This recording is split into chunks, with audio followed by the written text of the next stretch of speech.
welcome to Homemade. Hello, welcome to homemade. ഞാൻ രമ്യ സുർജിത്ത്. ഇന്ന് ഞാൻ നിങ്ങൾക്ക് വേണ്ടി കാണിച്ചു തരാൻ പോകുന്നത് ചെറുനാരങ്ങ കൊണ്ട് കിച്ചടി എങ്ങനെ ഉണ്ടാക്കുന്നതെന്നാണ്. ചെറുനാരങ്ങയാണ്, കറിനാരങ്ങയല്ല. അപ്പോൾ ചെറുനാരങ്ങ വെച്ചിട്ട് നല്ല ടേസ്റ്റി ആയിട്ടുള്ള കിച്ചടി നമുക്ക് ഉണ്ടാക്കാം. ഇതിൻ്റെ ഗ്രേവി മാത്രം മതി ചോറിനാനായിട്ട്. നല്ല ടേസ്റ്റാണ് കഴിക്കാനായിട്ട്. അപ്പോൾ എല്ലാവർക്കും ഇഷ്ടപ്പെടും.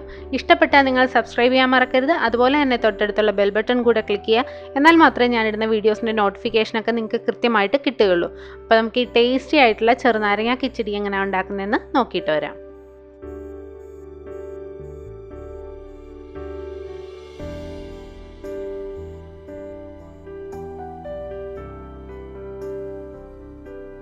ആദ്യം നമുക്ക് എടുത്തു വെക്കേണ്ടത് ചെറുനാരങ്ങ വേണം. അത് ഞാനൊരു 8 ചെറുനാരങ്ങയാണ് എടുത്തേക്കുന്നത്. അധികം വലിപ്പമില്ലാത്ത നാരങ്ങയാണ്. പിന്നെ ഒരു 3 സ്പൂൺ പച്ചമുളക് ചെറുതായിട്ട് അരിഞ്ഞത് വേണം. ആവശ്യത്തിന് ഉപ്പ് വേണം. 3 സ്പൂണോളം ഇഞ്ചി ചെറുതായിട്ട് പൊടിയായിട്ട് അരിഞ്ഞതും വേണം. ആദ്യം നമ്മൾ എടുത്തു വെക്കേണ്ടത് ഈ സാധനങ്ങളാണ്. ബാക്കിയുള്ളത് ഞാൻ ചേർക്കുമ്പോൾ പറയാം. അപ്പം നമുക്ക് ആദ്യം തന്നെ ചെറുനാരങ്ങ ഒന്ന് ആവിയിൽ വേവിച്ചെടുക്കണം. അപ്പം ഞാനൊരു സ്റ്റീമർ വെക്കുകയാണ്. അതിനകത്തേക്ക് ചെറുനാരങ്ങ ഇട്ട് നമുക്ക് നന്നായിട്ട് വേവിച്ചെടുക്കണം. അതിൻ്റെ ചെറുനാരങ്ങയുടെ തൊലിയൊക്കെ ഒന്ന് സോഫ്റ്റായി വരുന്നവരെ നമുക്ക് ആവിയിൽ ഇത് വേവിച്ചെടുക്കാം.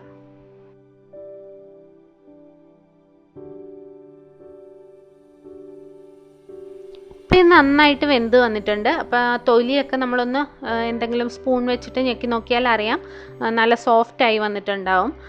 അങ്ങനെ നന്നായിട്ട് വെന്ത് കഴിയുമ്പോഴേക്കും നമുക്കതൊന്ന് ചെറുതായിട്ട് അരിഞ്ഞെടുക്കാം.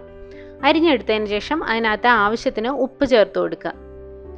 ഉപ്പ് കുറച്ച് കൂടുതൽ ചേർക്കണം, എന്നാലേ ആ പുളിയൊക്കെ ആയിട്ടൊന്ന് ബാലൻസ് ചെയ്ത് വരുള്ളൂ. പിന്നെ നമുക്ക് അതിനകത്തേക്ക് അരിഞ്ഞു വെച്ചിരിക്കുന്ന പച്ചമുളകും ഇഞ്ചിയും ചേർത്ത് കൊടുക്കാം.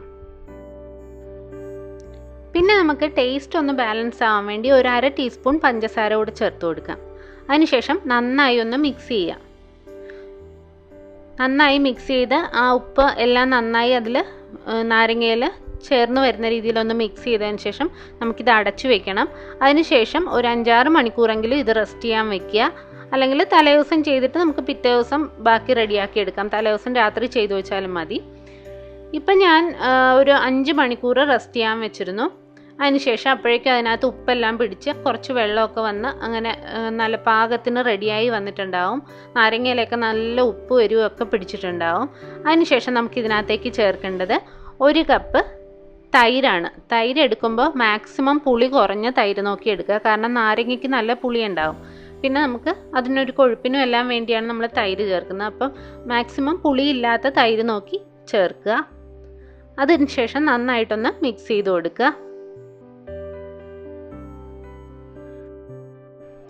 നന്നായി മിക്സ് ചെയ്തതിന് ശേഷം നമുക്ക് പിന്നെ അതിനകത്ത് ചേർക്കേണ്ടത് നല്ല കട്ടിയായിട്ടുള്ള തേങ്ങാപ്പാലാണ്. അത് ഞാൻ 1 കപ്പ് എടുത്തിട്ടുണ്ട്. നിങ്ങൾക്ക് ഗ്രേവി എത്രത്തോളം വേണമെന്നുള്ളതിനനുസരിച്ച് തൈരും തേങ്ങാപ്പാലിൻ്റെ അളവ് തീരുമാനിക്കാം. ഞാൻ അല്പം ഗ്രേവി കൂട്ടിയാണ് എടുക്കുന്നത്, കാരണം ആ ഗ്രേവിക്കാണ് കൂടുതൽ ടേസ്റ്റ്. അതുകൊണ്ട് ഞാൻ ഇത്തിരി ലൂസാക്കിയാണ് എടുക്കുന്നത്. ഞാൻ 2 ഓരോ കപ്പ് വീതം ചേർത്ത് കൊടുത്തിട്ടുണ്ട്. അതിനുശേഷം നന്നായിട്ടൊന്ന് മിക്സ് ചെയ്ത് കൊടുക്കുക. നിങ്ങൾക്ക് പിന്നെ ഉപ്പും ടേസ്റ്റ് ചെയ്ത് നോക്കിയതിന് ശേഷം ഉപ്പ് പോരാന്നുണ്ടെങ്കിൽ കുറച്ച് ഉപ്പും കൂടെ ചേർത്ത് കൊടുക്കാം. കാരണം തൈരും എല്ലാം വരുമ്പോൾ ഉപ്പ് പോരാതെ വരും ചിലപ്പോൾ. ഞാനിപ്പോൾ കുറച്ച് ഉപ്പും കൂടെ ചേർത്ത് കൊടുത്തിട്ടുണ്ട്. അതിനുശേഷം നന്നായിട്ട് മിക്സ് ചെയ്ത് വെക്കുക. ഇനി നമുക്കിതിനകത്തേക്ക് കടുക് താളിച്ച് ചേർക്കണം. അതിനായിട്ട് വെളിച്ചെണ്ണ എടുക്കാം. ഒരു പാൻ ചൂടാക്കി അതിനകത്തേക്ക് ആവശ്യത്തിന് വെളിച്ചെണ്ണ ഒഴിച്ചു കൊടുക്കുക. എണ്ണ ചൂടായി വരുമ്പോൾ 1 ടീസ്പൂൺ കടുക് ചേർക്കാം. 2-3 വറ്റൽമുളക് ചേർത്ത് കൊടുക്കാം.